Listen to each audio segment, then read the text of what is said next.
em Atos dos Apóstolos, capítulo 18.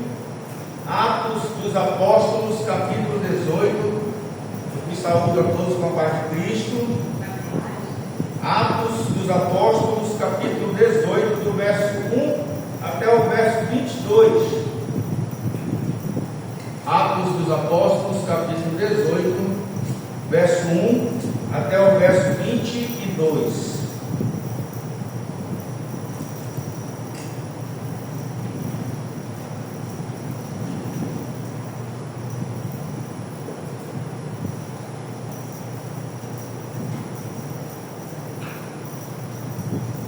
Diz assim a palavra do Senhor: depois disto, deixando Paulo Atenas, partiu para Corinto.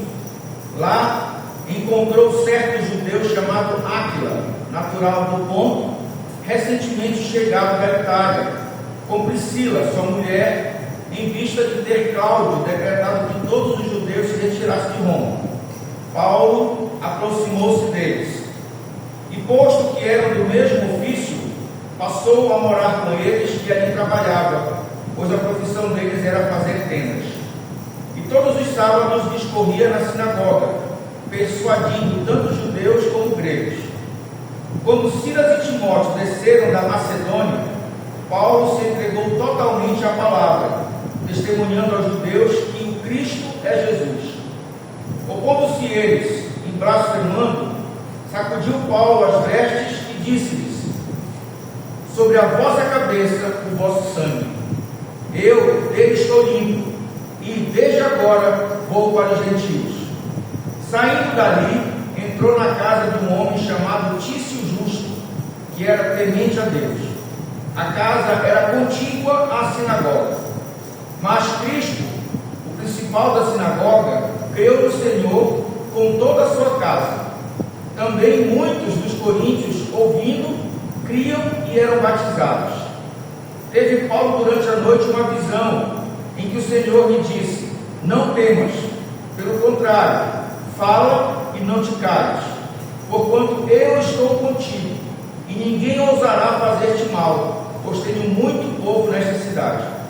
E ali permaneceu 1 ano e 6 meses, ensinando eles a palavra de Deus.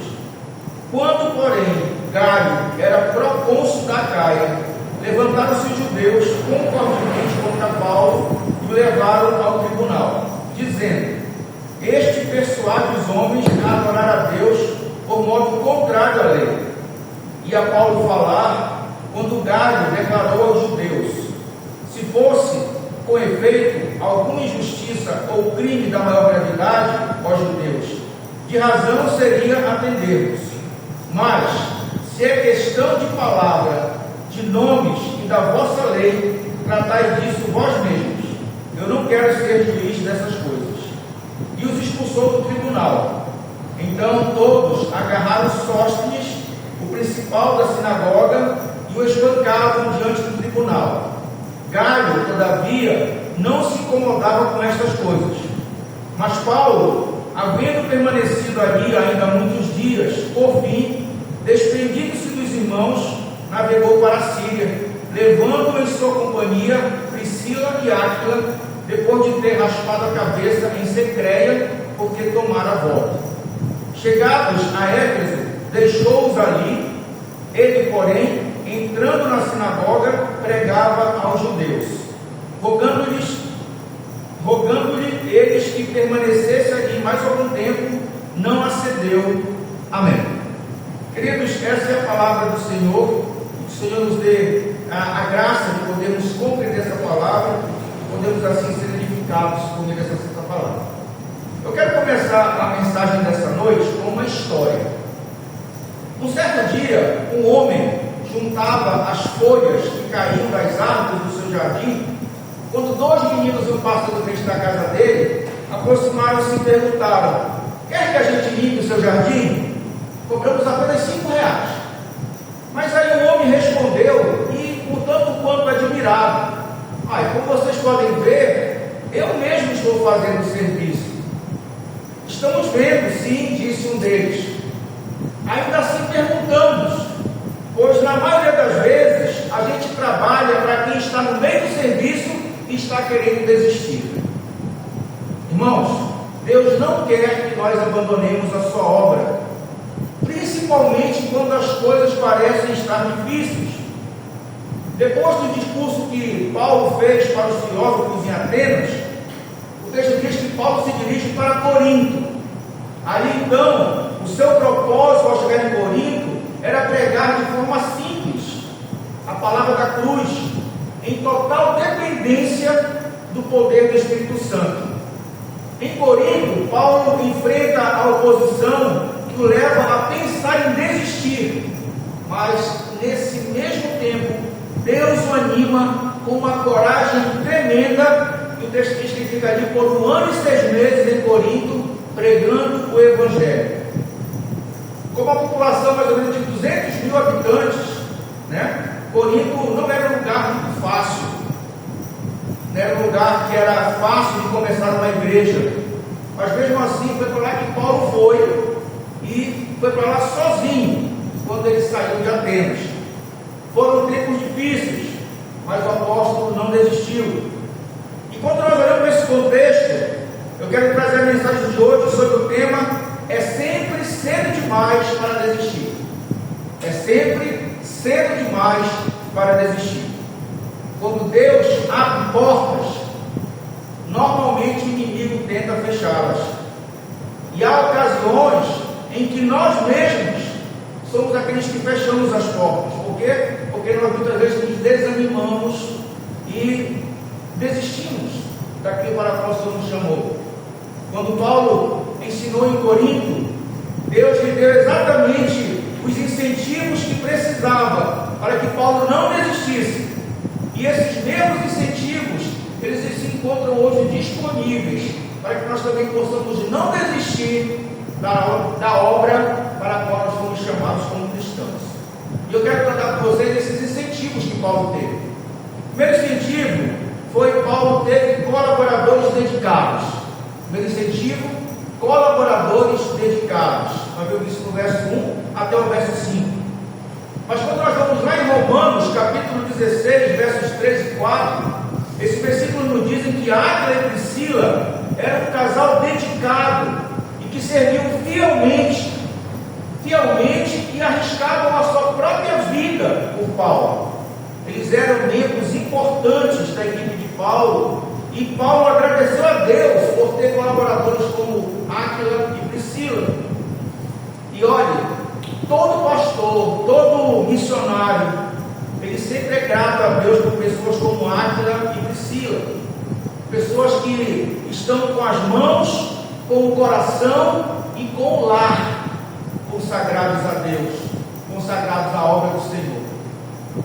Todos nós podemos concordar que Paulo foi um grande cristão, foi um evangelista missionário tremendo. Mas pare para pensar, quanto será que Paulo poderia ter conseguido realizar sozinho? O que Paulo teria conseguido realizar sozinho? Amigos como Áquila e Priscila, como Silas e Timóteo, como citado no texto, e mais os cristãos da Macedônia, permitiram que Paulo servisse melhor a Deus. No momento de maior necessidade, Paulo recebe então encorajamento, Paulo recebe ânimo, tanto dos amigos que são antigos dele, como dos novos amigos, aqueles que ele havia acabado de conhecer. E sem dúvida, irmãos, isso deve servir de lembrança, para que nós também possamos estimular os nossos amigos na obra do Senhor, para que nós possamos estimular os nossos irmãos na obra do Senhor. E Paulo expressa essa ideia lá em Gálatas capítulo 6, verso 2, diz assim: levai as cargas uns dos outros, e assim cumprireis a lei de Cristo.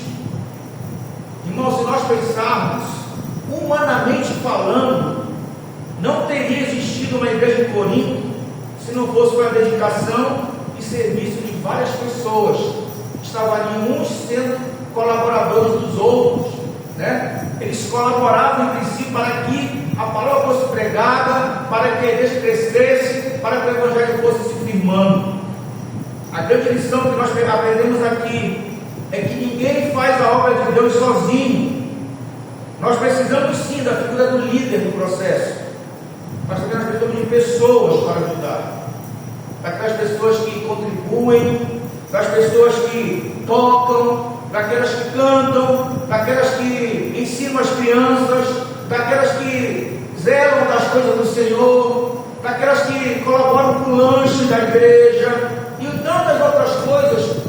A obra de Deus precisa de todas essas coisas, não apenas do líder, mas de todas as pessoas para ajudar na obra. Então, o primeiro sentido que nós aprendemos aqui é que precisamos de colaboradores dedicados. Segundo incentivo que nós aprendemos nesse texto, oposição. Oposição. Versos 6 e 8. 6 a 8. Quanto mais nós nos dedicamos à obra missionária, e quanto mais nos dedicamos à pregação do palavra de Deus, irmãos, mais oposição se levantará. Sempre que Deus abençoa o ministério, nós podemos esperar não apenas portas abertas, não apenas oportunidades, mas também nós podemos esperar por aqueles que se levantam contra o reino de Deus, que se levantam contra a obra, que se levantam contra a igreja do Senhor. 1 Coríntios capítulo 6, capítulo 16, verso 9, diz assim: porque uma porta grande e oportuna de trabalho se me abriu, e há muitos adversários. Sabe por que isso? Porque o inimigo ele fica furioso quando nós invadimos o território que é dele, e de lá nós saqueamos, nós libertamos aqueles que estão presos no pecado.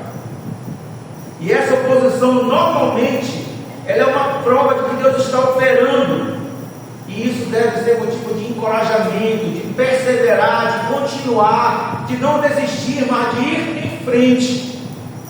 Porque se o inimigo está se incomodando, é porque a igreja está perseverando. Um pastor chamado Charles Spurgeon, ele costumava dizer que o diabo nunca chuta um cavalo morto. Ele vai atacar a igreja que está viva, não a igreja que está morta. E quando nós olhamos para o ministério de Paulo, quando Paulo chegou em Corinto, nós percebemos que Paulo cumpria, se esforçava para cumprir a ordem que foi dada por Jesus, lá em Mateus 28, verso 19 e 20. Paulo foi a Corinto, e assim cumpriu o quê? O ide do Senhor. Ide, e Paulo foi. E chegando lá então, Paulo ganhou pessoas para Cristo. Então Paulo fez o quê? Discípulos. Ide e fazer discípulos. Essa é a ordem de Jesus. E depois Paulo continuou e batizou e ensinou: ide, fazer discípulos, e batizar em nome do Pai, do Filho e do Espírito Santo. É essa a ordem do Senhor. E lá em Atos capítulo 18, verso 11 também diz assim, que Paulo permaneceu 1 ano e 6 meses, ensinando eles a palavra de Deus. Ele batizou e ensinou. Ele não apenas batizou, mas ele ensinou aqueles que ele fez discípulos. Mas também Paulo experimentou algo maravilhoso, algo que Jesus havia garantido para aqueles que fossem servos obedientes. Ele diz: porque eu em Jesus estou contigo, e ninguém ousará fazer-te mal. Então Paulo obedece à ordem do Senhor. Ele foi, ele fez discípulos, ele batizou, ensinou. Jesus diz: eu estou contigo, e ninguém ousará fazer-te mal. Queridos, caminhar pela fé significa ver as oportunidades, até mesmo diante das oposições, diante dos levantes. É interessante que uma pessoa que é pessimista, ela só enxerga problema, ela não consegue ver nada de bom, não consegue ver uma oportunidade. Mas o otimista é aquele que ele vê potencial nos problemas. Ele consegue ver que os problemas, eles têm muitas vezes o objetivo de nos fazer crescer, de nos fazer amadurecer. E isso nos fortalece como igreja, nos fortalece como cristãos. É interessante que Paulo, ele não fechou os olhos para as dificuldades. Os perigos da situação de Corinto, eles existiam, eles eram reais. Ele não desprezou os problemas. A diferença é que Paulo olhou para os problemas com o ponto de vista divino. O Paulo não olhou os problemas com a lente do mundo. Ele olhou os problemas com a lente de Deus. E onde ele tinha oposições, levante, ele buscou oportunidades para pregar o Evangelho, para anunciar Cristo. Ter fé significa simplesmente obedecer à vontade de Deus, apesar dos sentimentos, das circunstâncias e das consequências. Por quê? Porque nunca houve e nem vai haver nenhum local que seja fácil de servir a Deus. Se você encontrar algum local que aqui é tudo bem, aqui está fácil, tem alguma coisa errada. Porque toda vez que você se opor, toda vez que o Senhor crescer e você se opor ao mundo, você se opor ao inimigo, se levantarão contra você oposições e pessoas que vão perseguir você. Paulo lembrou isso a Timóteo. Paulo disse a Timóteo: ora, todos quantos querem viver piedosamente em Cristo Jesus serão perseguidos. Que querem viver piedosamente serão perseguidos. E existe também uma citação que diz assim: a prosperidade é a bênção do Antigo Testamento, a adversidade é a bênção do Novo Testamento. A igreja primitiva, no Novo Testamento, a primeira igreja, logo depois que Cristo subiu aos céus, o maior crescimento da igreja foi quando a igreja estava em tempo de adversidade, de perseguição. Foi quando a igreja cresceu, ela se expandiu. É interessante que Paulo não permitiu que as adversidades, os confrontos, as perseguições impedissem Paulo de servir a Deus. Em nenhum momento ele teve medo. Então, o meu incentivo, que o texto nos mostra, é que nós precisamos de colaboradores dedicados. Segundo, que nós enfrentaremos oposição por pregar a palavra, por servir ao Senhor. E o terceiro incentivo, palavras de segurança. Palavras de segurança, dos versos 9 até o verso 17. Talvez Paulo, diante da oposição dos judeus que nós vemos no texto, desanimou e pensou em ir embora de Corinto. Não, vou deixar esse pessoal para trás. O pessoal não quer saber de Deus, não quer saber de Jesus, não quer saber do Evangelho. Eu vou embora, vou procurar outro lugar, vou procurar quem queira ouvir o Evangelho. Mas o que é que o texto diz, do verso 9 até o 11? Deus revela a Paulo, se revela a Paulo.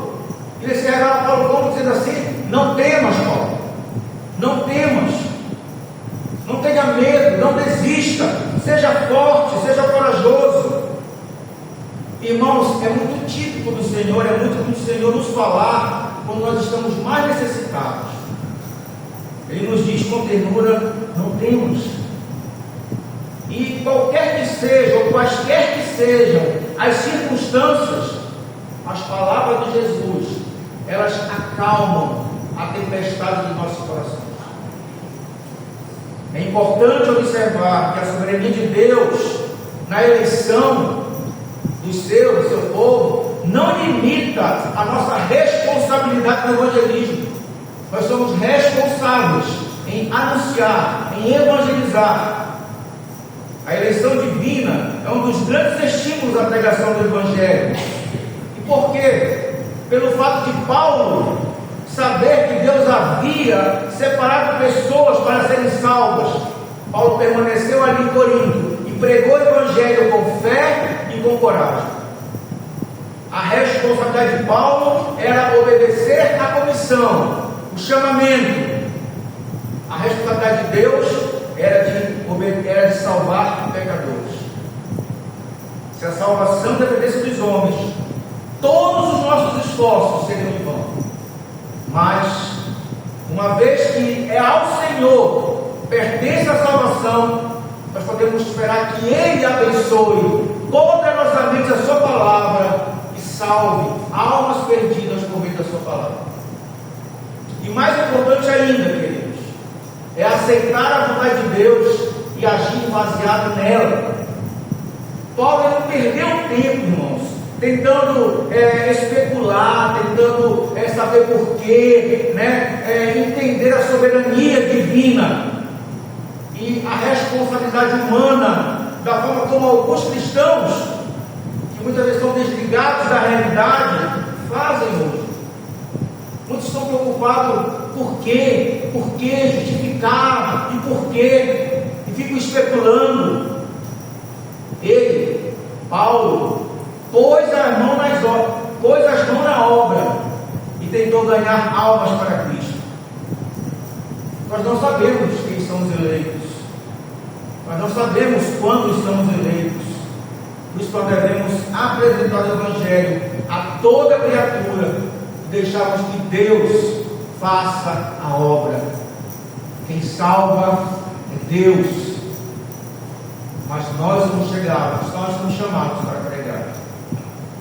E Paulo permaneceu ali em Corinto, sabendo que Deus estava com ele e que pessoas seriam salvas. E apesar da oposição de Satanás, durante aqueles 18 meses de testemunho, Paulo experimentou muitas vitórias. Na igreja não tinha muitos poderosos, na igreja não tinha muitas pessoas nobres. Sabe o que tinha naquela igreja de Corinto? Pecadores transformados pela graça de Deus. Isso vale muito mais do que poderosos e nobres. Naquela igreja tinham pecadores que tiveram as suas vidas transformadas pela graça de Deus. Primeiro incentivo, colaboradores dedicados. Segundo incentivo, oposição. Terceiro incentivo, palavras de segurança. Quarto incentivo, que era para Paulo e para nós também, a vontade de Deus. Quarto incentivo, a vontade de Deus. Versos 18 até o verso 22. Para Paulo, uma expressão que nós usamos muito, que no texto também diz, no verso 21, se Deus quiser, era mais do que um bordão religioso, era mais do que um lema religioso. Nós temos mania de falar, se Deus quiser, se Deus quiser, se Deus quiser. Para Paulo será muito mais do que esse bordão. Para Paulo, se Deus quiser, era uma das forças e estímulos da sua vida e do seu ministério. Conhecer e fazer a vontade de Deus é uma das maiores bênçãos da vida cristã. Paulo ele afirma ser chamado pela vontade de Deus para ser apóstolo de Jesus Cristo. E no momento mais crítico da vida de Paulo, do seu ministério, Paulo então encontra coragem, encontra força, encontra ânimo na declaração de Atos 21:14. Faça-se a sua vontade, faça-se a vontade do Senhor. Paulo então lê, faz essa declaração: faça-se a vontade do Senhor. Depois de 18 meses de ministério, Paulo entendeu que a vontade de Deus era que ele deixasse Corinto e voltasse para a sua igreja na Antioquia. Seus amigos Áquila e Priscila acompanharam Paulo até Éfeso, como nós vimos no texto, e ficaram lá. E então Paulo vai embora para Cesareia. E ao chegar na Cesareia, Paulo sobe até Jerusalém, saudou os cristãos que estavam ali, e em seguida vai para Antioquia. E chegando lá, ele relata para a sua igreja a origem de tudo, como Deus havia feito nessa segunda viagem missionária de Paulo. O apóstolo Paulo tinha passado mais ou menos 2 anos para Antioquia, e sem dúvida os cristãos de lá estavam muito felizes com a presença de Paulo, em poder vê-lo, em poder ouvir Paulo falar da obra de Deus. Essa última sessão de versículos, irmãos, elas narram o fim da segunda viagem missionária de Paulo. Paulo sai de Corinto, vai para Éfeso, chega em Éfeso, deixa Áquila e Priscila lá, aí vai para Cesareia, Jerusalém e Antioquia, e aí então ele confirma a fé de todos os crentes. E nós não temos como provar isso, mas é bem possível é aceitável que Paulo tenha lembrado aos cristãos de Antioquia em várias ocasiões que é sempre cedo demais para desistir. E nós devemos nos lembrar disso todos os dias. É sempre cedo demais para desistir. Concluindo, irmãos, eu quero trazer algumas perguntas para que a gente possa fazer uma reflexão. Nós falamos que uma das incentivos é colaboradores dedicados.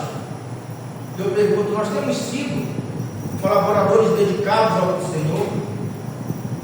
Temos disponibilizado a nós mesmos nossos recursos, os nossos dons para auxiliar na obra dos nossos irmãos, para anunciar salvação aos pecadores? Temos sido colaboradores dedicados? Como temos enfrentado as oposições, sabendo que enquanto vivermos piedosamente, nos dedicando à obra, pregando o Evangelho, mais inimigo se levantará em oposição contra nós, contra a igreja, contra o reino. Onde temos buscado forças para continuar. Paulo buscou em Deus. O que é que Paulo ouviu de Deus? Não temas, seja forte, corajoso, persevere. E é fato, queridos, que em muitas situações difíceis, o último lugar que nós lembramos de buscar sabedoria é na palavra de Deus. Muitas vezes nós vamos à internet, vamos atrás daqueles coaches da vida aí, vídeos de autoajuda que dizem que nós não temos culpa, que nós não somos pecadores, ou vamos atrás de amigos que ao invés de nos aconselhar, de nos ajudar, até de nos exortar, eles vêm e amaciam o nosso coração, massageiam o nosso ego. Ou então muitas vezes nós procuramos eventos para nos distrair. Não vou passear, quando voltar, está tudo lá, não foi nada embora. Será que nós temos buscado conhecer a vontade de Deus? Que é o quarto incentivo. Como eu falei, conhecer a vontade de Deus é uma das maiores bênçãos da vida cristã. E quando falamos, tal como Paulo, faça-se a vontade do Senhor, é a vontade do Senhor. Se eu digo, Senhor, faz a tua vontade da minha vida, é a vontade do Senhor para que seja feita. Porque precisa entender que nem toda vez a nossa vontade é a vontade de Deus. E ainda que muitas vezes não queiramos aceitar, a vontade de Deus é sim o melhor para nós, independentemente se ficamos contrariados ou discordamos. Mas a vontade de Deus é melhor para nós, sempre vai ser melhor para nós. Irmãos, a nossa caminhada cristã não é fácil, nem um pouquinho fácil. Nós vemos aí Paulo buscando colaboradores. Por que Paulo busca colaboradores? Porque ele sabia que não podia fazer tudo sozinho. E aí então a gente se juntou a Áquila e Priscila. Isso é importante, irmãos. Nós temos pessoas, porque quanto mais nós vivermos a palavra de Deus, quanto mais nós nos disponibilizarmos para o reino, mais nós enfrentaremos oposição. Mais coisas se levantarão contra nós. E é muito importante nós termos pessoas que caminhem com a gente, que sejam fiéis ao nosso lado para nos dar suporte. Fazendo isso como? Buscando a palavra de Deus, buscando na palavra de Deus força, ânimo e combustível para prosseguir. Quando buscamos a palavra, nós conhecemos mais o Senhor e podemos compreender a sua vontade para as nossas vidas. E enquanto cumprimos o nosso chamado, a palavra de Deus vai sendo pregada, nós vamos testemunhando nossa salvação, e pecadores vão sendo salvos pelo poder da palavra e do Espírito Santo, na certeza de que é sempre cedo demais para desistir. Que o Senhor nos abençoe. E ao Senhor então somente toda a honra, toda a glória e todo louvor para todos sempre. Amém. Vamos orar ao Senhor.